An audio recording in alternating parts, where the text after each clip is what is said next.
Good morning, Papa God.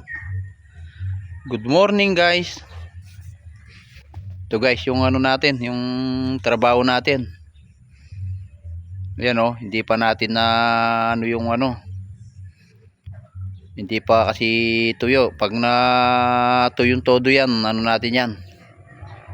Paapuin na natin yan.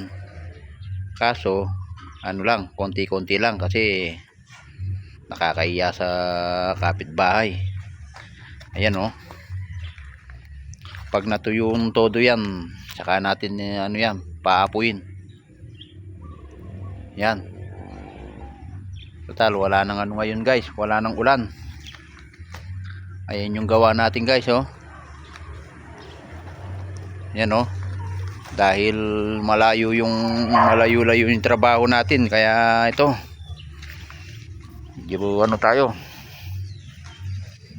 Oras na tayong nakakarating. Kasi alam niyo naman, may ginagawa naman tayo pag umaga. May iba tayong ano, mga alaga. Ito yung isang poste guys, nabuhusan na natin. Ayan oh. Tapos habang basa pa, binutasan ko na yung mga ano, yung pagbisagra ng mga gate. Ito guys oh, yung gawa natin, nagpo-poste pa tayo. Ayan oh.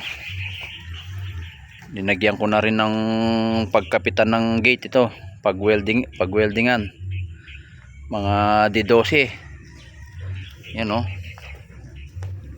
Ito oh. Yan. Yan guys oh.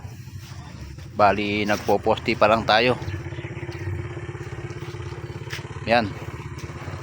Para makita ng ano, mga bossing natin, yung mga nagpapagawa. Yan guys oh.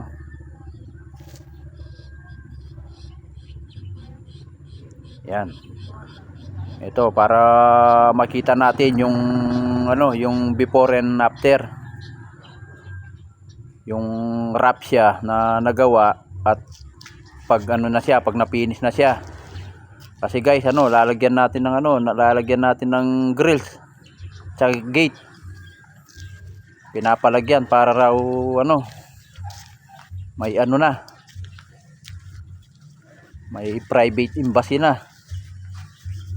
Yan oh, yan ang gate natin. Bali linuwagan na natin kasi para hindi alanganin pumapasok pag ano na, may sasakyan na, may bahay na, may sasakyan, para maluwang. Tsaka yung ano niya, ito oh, yung service gate. Maraming salamat Papa God. Maraming salamat sa panunood. Trabaho na tayo.